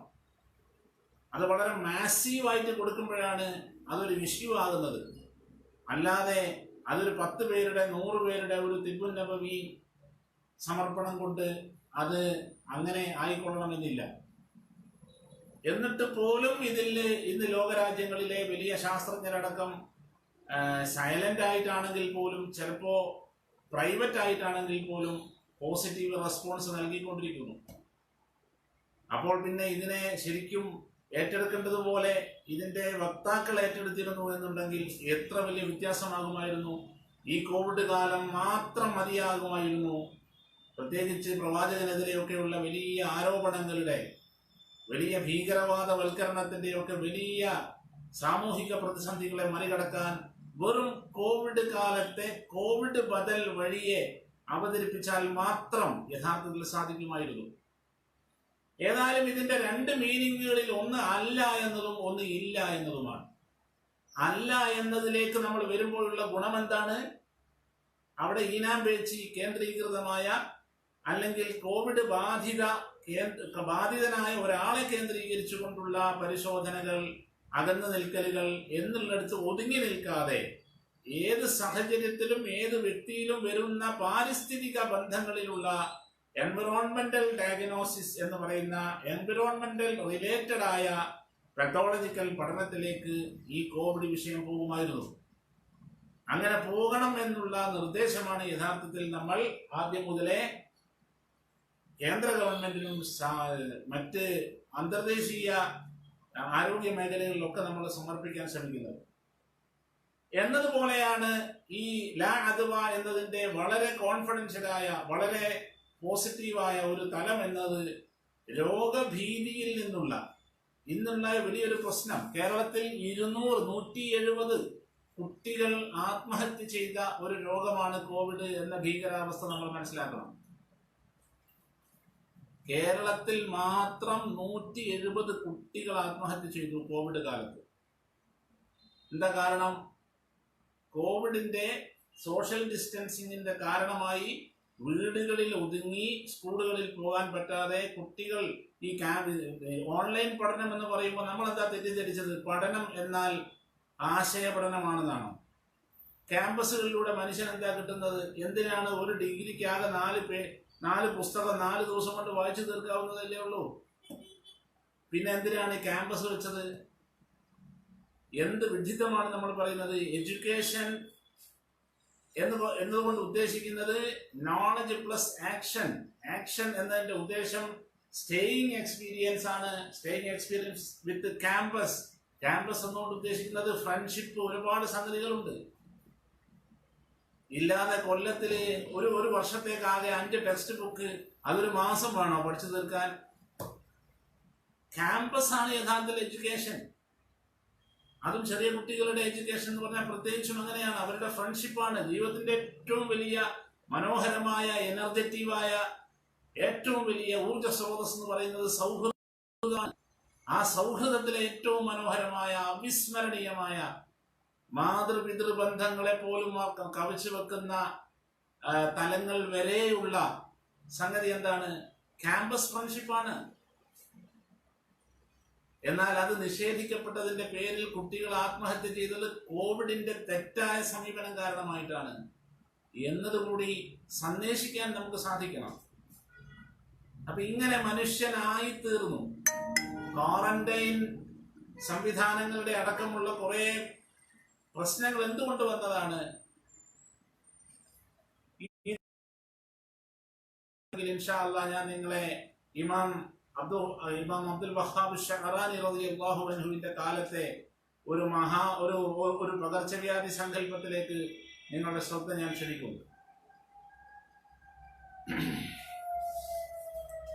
അദ്ദേഹവും അദ്ദേഹത്തിന്റെ വാപ്പയും തമ്മിലുള്ള ഒരു സംഭാഷണം. അദ്ദേഹം ഈ പകർച്ചവ്യാധി പിടിപെട്ടവർ എന്ന് കരുതുന്നവരുമായിട്ടുള്ള അടുത്ത ഇടപഴകൽ, അദ്ദേഹത്തിന്റെ ശിഷ്യന്മാരെ കൊണ്ടുള്ള ഖിദ്മത്ത് ചെയ്യിപ്പിക്കൽ.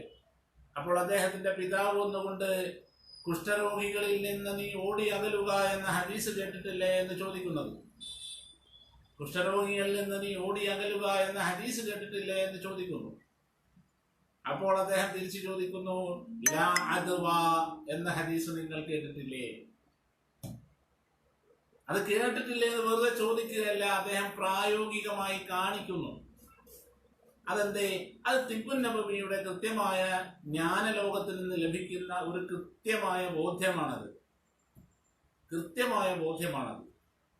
അത് ആദ്യകാലം മുതലേ തന്നെ നമുക്ക് കാണാൻ പറ്റും. തിബ്ബുൻ നബവി എന്ന വിജ്ഞാനശാഖ ഹിജ്റ 1-ാം നൂറ്റാണ്ട് മുതലേ രചിക്കപ്പെട്ട ഓരോ ഇമാമുകളുടെയും ഓരോ ശാസ്ത്രജ്ഞരുടെയും ജീവിതത്തിൽ ഇത് കാണാൻ പറ്റും. അപ്പൊ അങ്ങോട്ട് ഓടണ്ട, പ്ലേഗ് ഉള്ളിടത്തേക്ക് നിങ്ങൾ പോകണ്ട. അഥവാ പ്ലേഗ് ഉള്ള ഇടം എന്നത് ആ ഇടത്തിൻ്റെതായ ഒരു വലിയ അതിന്റെ ഒരു ഒരു നിദാന ശാസ്ത്രമുണ്ട്. ആ നിദാനങ്ങളിലേക്ക് നിങ്ങൾ പോകണ്ട എന്ന അർത്ഥത്തിലേക്കുള്ളതിനെ നമ്മൾ പ്രാദേശികമായി മാത്രം ചുരുക്കി ഭാഷാർത്ഥം വെച്ചപ്പോഴൊക്കെയുള്ള വലിയ പ്രശ്നങ്ങൾ ഈ ഇമാം അബ്ദുൽ വഹാബ് ഷഅറാനി റളിയല്ലാഹു അൻഹുവിന്റെ ഈ സംഭവത്തിൽ കാണാം.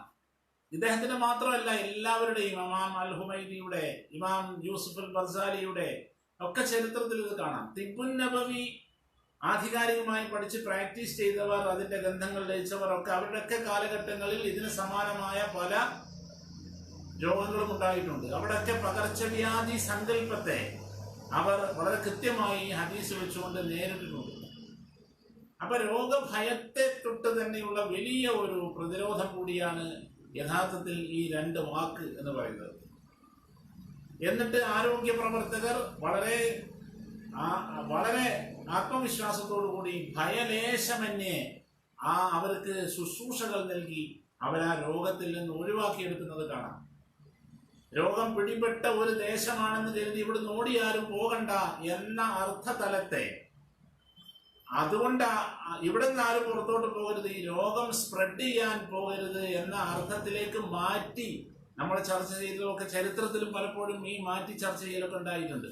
പക്ഷെ അപ്പോഴൊക്കെ വളരെ കൃത്യമായ തിബ്ബിയായ സമീപനങ്ങൾ പ്രാക്ടിക്കലായും പ്രാക്ടിക്കലായി എടുക്കുന്ന സമീപനങ്ങളുടെ കാരണങ്ങൾ സിദ്ധാന്തപരമായും ഇബ്നു നബവിയുടെ ആചാര്യന്മാരും ഗ്രീക്കോ ഇസ്ലാമിക് മെഡിസിൻ എന്ന ഇന്റഗ്രേറ്റഡ് സ്വഭാവത്തിലുള്ള ഇസ്ലാമിക് മെഡിസിനിൽ വരെ നമുക്കത് കാണാൻ പറ്റും.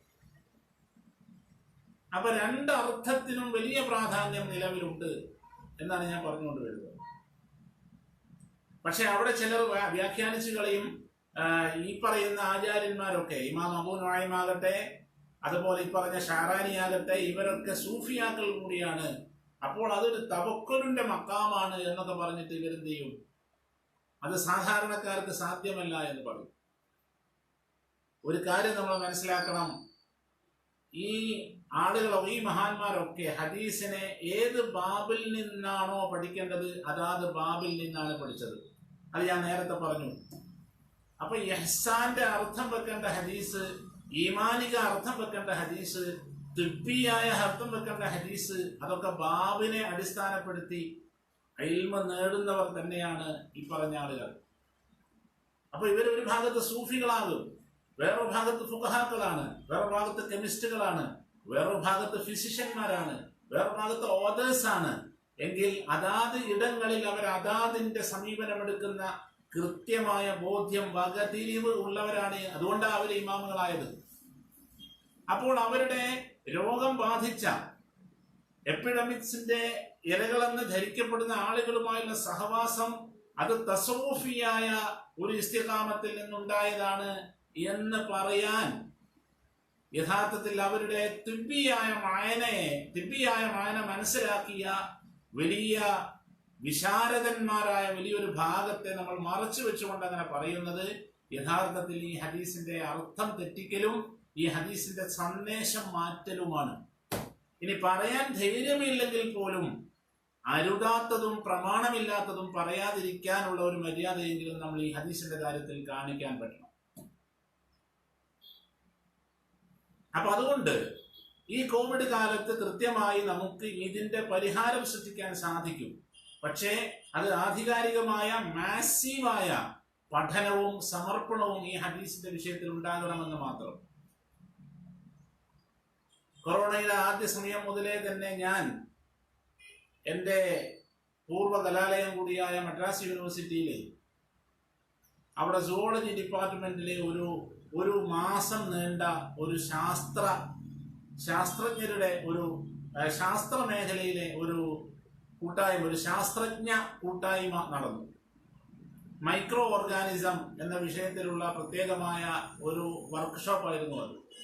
ആ സമയത്താണ് ചൈനയിൽ ഈ വിഷയം വരുന്നതും ചൈനയിൽ നിന്ന് തന്നെ PhD എടുത്ത് ഈ ബയോളജി ഈ വിഷയത്തിൽ PhD എടുത്ത ആളടക്കം ഞങ്ങളുടെ ക്യാമ്പിലുണ്ടായിരുന്നു. സയന്റിസ്റ്റ് ആയിട്ട് ഉള്ളവരുടെ ക്യാമ്പാണ്.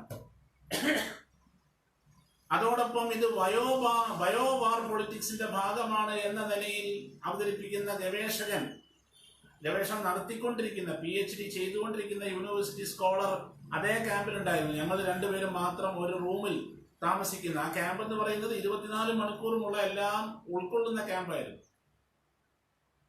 അവിടെ സ്വാഭാവികമായും വളരെ കൃത്യമായി ലാ അദ്വ എന്നതിന്റെ കൃത്യമായ ഒരു പെത്തോളജിയും അതിന്റെ ഒരു സൊല്യൂഷനും അവതരിപ്പിക്കാൻ ഞാൻ സ്വാഭാവികമായും തിബ്ബിൻ നബവിയുടെ ഭാഗത്ത് നിന്നുകൊണ്ട് ശ്രമിച്ചു. അങ്ങനെ ശ്രമിച്ചതിന്റെ ഭാഗമായി കൊറോണ വൈറസിന്റെ നിലവിലുള്ള താപ വ്യതിയാന പ്രതിസന്ധിക്കടക്കം തിബ്ബിൻ നബവിയിലെ പെത്തോളജി പരിഹാരമാണ് തെർമോഡൈനാമിക്സ്, ബയോളജിക്കൽ തെർമോഡൈനാമിക്സ് എന്നതാണ് തിബ്ബിൻ നബവിയിലെ രോഗ വിജ്ഞാനത്തിന്റെ ഒരു ബേസ്. ആ ബേസ് വളരെ കൃത്യമായി ഇതിന് ഉത്തരം നൽകുന്നുണ്ട് എന്ന സന്ദേശം ഞാൻ അവിടെയും നൽകിയെന്ന് മാത്രമല്ല, കഴിവതും ഈ തരത്തിൽ ചിന്തിക്കുന്ന മറ്റ് ലോകരാഷ്ട്രങ്ങളിൽ തന്നെയുള്ള പലർക്കും അത് എത്തിക്കാൻ ശ്രമിച്ചു. സ്വാഭാവികമായും അത് ഗവൺമെന്റുകളുടെ ശ്രദ്ധയിൽ വന്നു. പല ഗവൺമെന്റുകളും നമ്മളോട് ഇതിന്റെ അഭിപ്രായങ്ങൾ ആരാഞ്ഞു. പിന്നെ സെൻട്രൽ ഗവൺമെന്റ് ആയുഷ് മിനിസ്ട്രിയിൽ ഇതിന്റെ പരിഹാരം എന്ത് എന്നത് സംബന്ധിച്ച് തിബുൻ നബവിക്ക് എന്ത് പറയാനുണ്ട് എന്നതിനെ ആവശ്യപ്പെട്ടുകൊണ്ട് ആ ആവശ്യമനുസരിച്ച് നമ്മൾ അവിടെ കൃത്യമായി കൊറോണ ബാധിച്ച ഇന്ത്യൻ സാഹചര്യത്തിൽ ഇന്ത്യൻ പാരിസ്ഥിതികം എന്നത് വളരെ പ്രധാനമാണ് ഈ വിഷയത്തിൽ എന്നതാണ് തിബുൻ നബവിയുടെ നിലപാട്. രോഗം എന്നത് നുസൂലാണ്. ബാബു തിബ്ബില് സ്വഹീഹ് ബുഖാരിയിലുള്ള ഹദീസിന്റെ തിയറി അതാണ്. നുസൂലാണ്. സ്പ്രെഡിങ് എന്നതിന് പകരം നുസൂലാകുന്നത് എന്ന തിയറി വെച്ചുകൊണ്ട് അറ്റ്മോസ്ഫിയർ റിലേറ്റഡ് ആയിക്കൊണ്ടുള്ള ഒരു കൃത്യമായ പെത്തോളജി അടക്കം അങ്ങനെ വരുമ്പോൾ ഇന്ത്യൻ സാഹചര്യത്തിൽ, ഇന്ത്യയുടെ വ്യത്യസ്ത ഉഷ്ണ വ്യതിയാന സാഹചര്യത്തിൽ എന്താണ് പരിഹാരം എന്നുള്ളതിനെ വ്യക്തമായി അതിന്റെ ഔഷധത്തെ, ആ മരുന്ന് നിർമ്മാണ രീതിയെ എല്ലാം പറഞ്ഞുകൊണ്ടും അതിന്റെ തെളിവുകൾ നിരത്തിക്കൊണ്ടുമൊക്കെയായി നമ്മൾ പദ്ധതി നൽകി. പക്ഷെ അത് നൽകാനിടയില്ലാതെ നമ്മുടെ പ്രൊഫറ്റിക് തിബുൻ നബവിയുടെ കാര്യത്തിലല്ല, മൊത്തത്തിൽ ഹോമിയോപ്പതിയുടെ മറ്റോ സമയത്തൊരു കേസ് നടക്കുന്നുണ്ടായിരുന്നു. അങ്ങനെ സുപ്രീം കോടതി ആയുഷ് ഡിപ്പാർട്ട്മെന്റ് ഈ വിഷയത്തിൽ ഇടപെടേണ്ടതില്ല, മോഡേൺ മെഡിസിൻ മാത്രം ഇടപെടുക എന്ന വിധി പുറപ്പെടുവിച്ചു. സ്വാഭാവികമായും ആയുഷിനുള്ള ആ ഒരു ആ സ്വാതന്ത്ര്യം, ഇതിന്റെ മെയിൻ മെഡിസിൻ പറയാനുള്ള സ്വാതന്ത്ര്യം സ്വാഭാവികമായും നിർത്തിവെക്കപ്പെടുകയും പകരം അവർക്ക് ഇമ്മ്യൂണിറ്റി എന്നത് മാത്രം പറയാൻ, വരാതിരിക്കാനുള്ള വഴികൾ. അങ്ങനെയാണ് പിന്നെ ഹോമിയോപ്പതിക്കാരൊക്കെ ഇമ്മ്യൂണിറ്റി ബൂസ്റ്റ് ചെയ്യാനുള്ള മെഡിസിൻ ആർസെനിക് ആൽബ എന്നതൊക്കെ എടുത്തുയർത്തിപ്പിടിച്ചത്. പക്ഷേ അള്ളാഹുവിന്റെ അനുഗ്രഹത്താൽ അപ്പോൾ പോലും ഇപ്പോഴും നമ്മൾ കൃത്യമായി ക്യൂറേറ്റീവ് മെഡിസിൻ എന്ന് തന്നെ പറഞ്ഞ് അന്തർദേശീയ തലത്തിൽ ക്യൂറേറ്റീവ് മെഡിസിൻ എന്ന് തന്നെ കൊറോണക്ക് പറയുന്ന ഒരു സിസ്റ്റമാണ് അത്തിബുൻ നബവി, പ്രൊഫറ്റിക് സിസ്റ്റം ഓഫ് മെഡിസിൻ. പക്ഷേ ഇത് ഒരു മാസീവ് പ്രസന്റേഷൻ ഉണ്ടാകുമ്പോഴാണ് ഇതിന് കാര്യമായ വ്യത്യാസം വരുന്നത്. മുമ്പൊക്കെ അങ്ങനെയാണ്. ഒരു സമൂഹം ഒന്നടങ്കം ഒരു ശാസ്ത്രത്തിന്റെ ബദൽ സമർപ്പണം നടത്തുമ്പോഴാണ് അത് ഒരു സാമൂഹിക ശ്രദ്ധ നേടുന്നത്.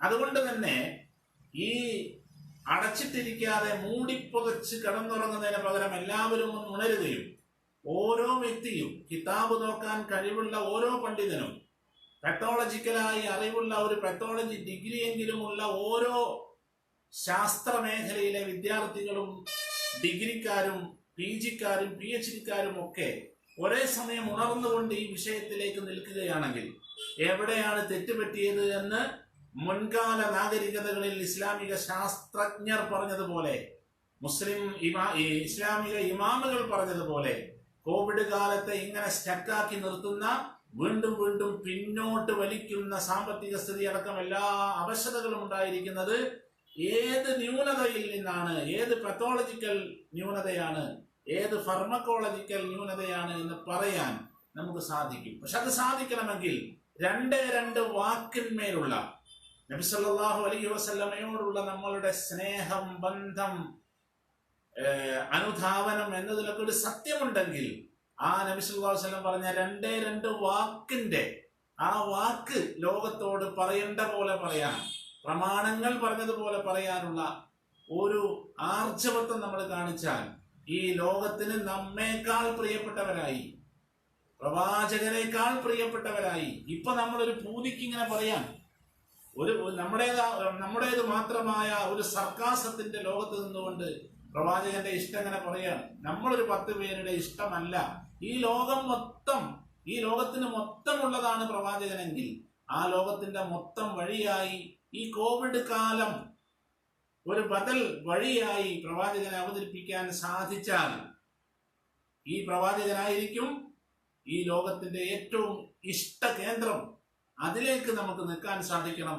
എങ്കിലേ ഈ പറയുന്ന പ്രവാചകവാദത്തിനും പ്രവാചക വിജ്ഞാനങ്ങൾ മറ്റുള്ളതിൽ നിന്നെല്ലാം വ്യത്യസ്തമാണ് എന്നതിനും ഒക്കെ ഒരു പ്രസക്തി ഉണ്ടാവുകയുള്ളൂ. അല്ലെങ്കിൽ മനുഷ്യന്റെ പരിമിതമായ ബുദ്ധിയിലും വികലമായ ചിന്തകളിൽ നിന്നും വരുന്ന പല സിദ്ധാന്തങ്ങൾക്കും സപ്പോർട്ട് ചെയ്യാൻ മാത്രം കഴിവുള്ള, പ്രത്യേകിച്ചൊന്നും പറയാനില്ലാത്ത, പ്രത്യേകിച്ച് ബദലുകളൊന്നും അവതരിപ്പിക്കാനില്ലാത്ത ഒരു പാവം സമുദായം ജീവിച്ചു പോയിക്കോട്ടെ എന്ന ഒരു പരിഗണനയുടെ, ഒരു സിമ്പതിയുടെ മൂലയിലായിരിക്കും ഈ സമുദായം ഉണ്ടാവുക. പ്രവാചക പ്രതിനിധികൾ എന്ന് അവകാശപ്പെടുന്ന ഉലമാ സമൂഹം അടങ്ങുന്ന ഈ വലിയ സമുദായം ഉണ്ടാവുക. അതെന്തുമാത്രം കുറച്ചിലാണ്! അത് നാം നമ്മുടെ പാരമ്പര്യത്തോട് തന്നെ ചെയ്യുന്ന തെറ്റാണ് എന്ന് ഉൾക്കൊള്ളാനുള്ള ഒരു പ്രചോദനമാകട്ടെ ഈ സന്ദേശം എന്ന് ആഗ്രഹിച്ചുകൊണ്ട് അല്ലാഹു തആല നമുക്ക് ഇതിന്റെ അടിസ്ഥാനത്തിൽ ഇപ്പോ ആയുഷിലേക്ക് തന്നെ ഒരു വലിയ എൻട്രി പ്രോഫറ്റിക് മെഡിസിൻ കഴിഞ്ഞ 20 വർഷമായി ഗവൺമെന്റ് മേഖലകളിൽ, ഗവൺമെന്റ് യൂണിവേഴ്സിറ്റികളിൽ, അല്ലാത്ത യൂണിവേഴ്സിറ്റികളിലൊക്കെ ഇതിന്റെ ശാസ്ത്രങ്ങൾ പറയാൻ ശ്രമിക്കുന്നു. പറഞ്ഞിടത്തോളം അൽഹംദുലില്ലാഹ് നമുക്ക് സ്വീകാര്യതയുണ്ടായിട്ടുണ്ട്. അതിനിടയിൽ പക്ഷെ ഒരുപക്ഷെ കേരളത്തിൽ ഒരു സിസ്റ്റത്തിനുമെതിരെ ഇല്ലാത്ത അത്രയും വലിയ ദ്രോഹങ്ങൾ ഇതിനെതിരെ വ്യാജ യുനാനി വിഭാഗത്തിന്റെ ഇടയിൽ നിന്നും മറ്റും ഉണ്ടായതുകൊണ്ട് നമുക്ക് വലിയ വലിയ നഷ്ടങ്ങൾ അതുകൊണ്ടും ഉണ്ടായിട്ടുണ്ട്. ഏതായാലും ഇത് രണ്ടിന്റെയും ഇടയിൽ 17 വർഷം കൊണ്ട് ഇപ്പോൾ ഓൾട്ടർനേറ്റീവ് മെഡിസിൻ എന്ന സെക്ഷനിൽ പെടുത്തിക്കൊണ്ട് കേന്ദ്ര ആരോഗ്യ ഗവേഷണ മന്ത്രാലയം ഇതിനെ പരിഗണിച്ചിട്ടുണ്ട്, അല്ലെങ്കിൽ ഇതിനെ ലിസ്റ്റ് ചെയ്തിട്ടുണ്ട്. പക്ഷേ അതോടൊപ്പം തന്നെ ആയുഷ് എന്ന മന്ത്രാലയത്തിലേക്കുള്ള വലിയൊരു എൻട്രിയാണ് ഈ കോവിഡ് കാലത്ത് നമുക്ക് സാധ്യമായത്. കോവിഡ് പരിഹരിക്കാനുള്ള ഔഷധ വഴി ഇന്നതാണ് എന്ന് പറഞ്ഞുകൊണ്ടുള്ള പ്രപ്പോസൽ സമർപ്പിക്കാൻ കഴിഞ്ഞതിലൂടെ നമുക്ക് വലിയൊരു എൻട്രിയാണ് ലഭിച്ചത്. പക്ഷെ ആ എൻട്രിക്ക് ശേഷം ഇതിന്റെ ഡിഗ്രി പ്രപ്പോസൽ അടക്കം സമർപ്പിക്കാനുള്ള പരിശ്രമം നമ്മൾ നടത്തുന്നു. അതും ഞാൻ നേരത്തെ പറഞ്ഞതുപോലെ അത് ഏതെങ്കിലും ഒരു വ്യക്തിയുടെ ഒരു പ്രപ്പോസൽ കുറച്ച് പേപ്പറിൽ ടൈപ്പ് ചെയ്ത് കൊടുത്താൽ നടക്കുന്ന സംഗതിയല്ല. നമ്മുടെ ഈ യൂണിവേഴ്സിറ്റികളിലും ഒക്കെ എന്തൊക്കെയാണോ ചെയ്തത് അതൊക്കെ ഏറ്റവും ആധുനികമായി, ഏറ്റവും ലേറ്റസ്റ്റ് ആയി, ഏറ്റവും പുതിയ ട്രയലുകൾ അടങ്ങുന്ന ഒരു പദ്ധതിയായി സമർപ്പിക്കാൻ കഴിയുമ്പോഴേ അത് സ്വാഭാവികമായും ആ മിനിസ്ട്രിയുടെ ഒരു ക്രൈറ്റീരിയ ഉണ്ടാവും. അതടിസ്ഥാനത്തിൽ ഇത് പരിശോധിക്കാനെങ്കിലുമുള്ള അവസരം ഉണ്ടാവുകയുള്ളൂ. അങ്ങനെ ഉണ്ടാകണമെങ്കിൽ അത് അത്രയും സജീവ സാമുദായിക പങ്കാളിത്തമുള്ള ഒരു മേഖലയായാൽ മാത്രമേ അത്രയും വലിയ ഒരു വർക്കിലേക്ക് നമുക്ക് മുന്നേറാൻ സാധിക്കുകയുള്ളൂ എന്ന് മനസ്സിലാക്കി ഓരോരുത്തരെയും ഇതിലേക്ക് ശ്രദ്ധിപ്പിക്കാനുള്ള ഒരു ശ്രമം ഇത് കേൾക്കുന്നവർ, ഇതിന്റെ വക്താക്കളെന്ന് കരുതുന്നവർ നടത്തണം. അതിനുള്ള ഒരു നിർദ്ദേശം കൂടി ഇവിടെ വെച്ചുകൊണ്ട് ഈ പരിശുദ്ധ മീലാദുൽ ഷരീഫിന്റെ കോവിഡ് സന്ദേശം, കോവിഡ് എന്ന വിഷയത്തിലുള്ള സമീപനത്തിലെ 2 മാറ്റങ്ങൾ, ഒന്ന് ലാ അദ്വ എന്നതിന്റെ പകർച്ചവ്യാധി ഇല്ല എന്ന പ്രാമാണികമായ അർത്ഥവും, പകർച്ചവ്യാധി അല്ല അഥവാ പകരുന്ന ഒരാളെ കോണ്ടാക്ട് ചെയ്ത് അതിനെ മാത്രം കേന്ദ്രീകരിച്ച് രോഗം വരുമെന്ന് തെറ്റിദ്ധരിക്കുന്നതിന് പകരം ഇതിന്റെ രോഗവ്യാപകമായ രോഗാഗമന സാധ്യതയിലേക്ക് ഇപ്പോഴുള്ളതിനേക്കാൾ വളരെ വലിയ ശ്രദ്ധയിലേക്കും പ്രതിരോധത്തിലേക്കും ശ്രദ്ധ ക്ഷണിക്കുന്ന അർത്ഥം, ഈ 2 അർത്ഥങ്ങൾ നമ്മൾ മനസ്സിലാക്കണം. പിന്നെ ഇതിന് മരുന്നുണ്ട്. ഇതിന് ഓരോ താപനിലക്കനുസരിച്ച് ഓരോ രാജ്യങ്ങളിലെ തന്നെ വ്യത്യസ്ത പ്രദേശങ്ങളിൽ തെർമോഡൈനാമിക്സ് അടക്കമുള്ള കുറെ അടിസ്ഥാനങ്ങളിൽ മരുന്ന് മാറിക്കൊണ്ടിരിക്കും. ആ മരുന്നുകളുടെ എങ്ങനെയാണ് മാറുക എന്ന കൃത്യമായ തിയറി തിബുൻ നബവിയിൽ ഉണ്ട്. അത് പ്രകാരം നമ്മൾ അവതരിപ്പിച്ചുകൊണ്ടിരിക്കുന്നുമുണ്ട്. അവതരിപ്പിച്ചതെല്ലാം തന്നെ നമ്മൾ ഫേസ്ബുക്കിലടക്കം എല്ലാ ലോകരാഷ്ട്രങ്ങൾക്ക് കൊടുത്ത സന്ദേശങ്ങളടക്കം, ആരോഗ്യമന്ത്രിമാർക്ക് നൽകിയ സന്ദേശങ്ങളടക്കം, കേരള ഗവൺമെന്റിന് എങ്ങനെയാണ് കോവിഡ് രോഗികളെ മാനേജ് ചെയ്യേണ്ടത് എന്നത് സംബന്ധിച്ച ഏറ്റവും സമഗ്രമായ സന്ദേശങ്ങളടക്കം എല്ലാം നമ്മൾ പലയിടത്തും പോസ്റ്റ് ചെയ്തിട്ടുണ്ട്. ശാസ്ത്രപരമായി ബയോളജി ഏരിയ വെച്ചുകൊണ്ട്, പെത്തോളജി, ഫാർമക്കോളജി ഏരിയ വെച്ചുകൊണ്ടുള്ള ആർട്ടിക്കിളുകൾ നമ്മൾ പല തലങ്ങളിൽ പ്രസാദനം ചെയ്തെല്ലാം സമാഹരിച്ചുകൊണ്ട് മിക്കവാറും അടുത്ത് തന്നെ പുസ്തകമായി ഇറങ്ങാൻ പോകുന്നുണ്ട്. എല്ലാത്തിനെയും നിങ്ങൾ ശ്രദ്ധിക്കണമെന്നും ഇത് സജീവമായ ഒരു സമർപ്പണത്തിന് വേണ്ടിയുള്ള ഒരു പരിശ്രമമാക്കണമെന്നും നിർദ്ദേശിച്ചുകൊണ്ട് അല്ലാഹു തആല നമ്മളിൽ നിന്ന് ഇത് ഖബൂലാക്കട്ടെ എന്ന് ദുആ ചെയ്തുകൊണ്ട് നിർത്തുന്നു. വാഖിറു ദഅവാനാ അൽഹംദുലില്ലാഹി റബ്ബിൽ ആലമീൻ. അസ്സലാമു അലൈക്കും.